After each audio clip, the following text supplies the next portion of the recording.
And back to our breaking news story this hour. The Supreme Court of Canada has dismissed airlines' challenge to Canada's Air Passenger Bill of Rights, ruling that airlines can be required to compensate passengers for certain international flight disruptions. Joining me now is Ageba Lukacs, advocate and founder of the Air Passenger Right. Good morning and thanks for your time. Your first reaction to what we're learning from the Supreme Court? Good morning. We are thrilled about the ruling. It is upholding passengers' rights, and it is breathing a new life into the air passenger protection regulations, in spite of its flaws. Gabor, but you have been a long advocate of how the existing rules that we have for passenger rights are now not adequate. So how is this bringing more relief, really, to the passengers?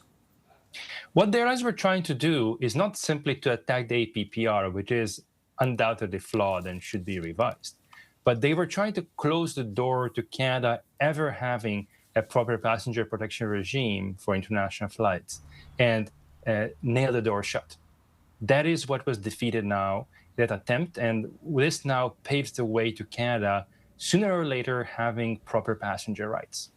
My question also being about what does this really mean for the airlines? Because 16 international airlines really came together in this particular appeal. Will they have to abide by every single guideline in the APPR?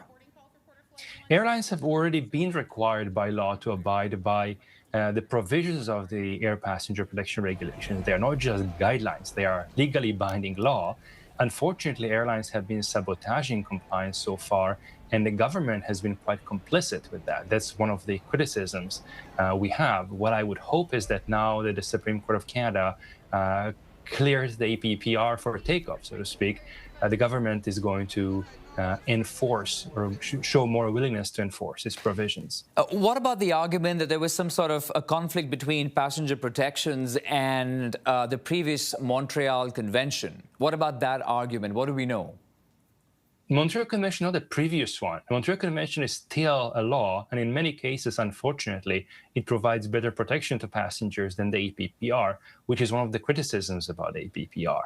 There are cases where people were denied boarding on a flight, but because of how poorly the APPR is worded, their way to get reimbursement was under the Montreal Convention. The court ultimately ruled that the Montreal Convention's regime and the APPR can exist side by side. And that is what we believe to be the case. And this will be applicable to all domestic or international flights for passengers? Domestic flights have not been an issue in this ruling at all. The APPR has always been applicable to all flights within, to and from Canada, and the airlines were only challenging the applicability of APPR to international travel. Okay, we'll leave it at that for now this morning. Gabriel Lukacs, advocate and founder of Air Passenger Rights, thank you for joining us on this breaking news. Thank you very much for having me.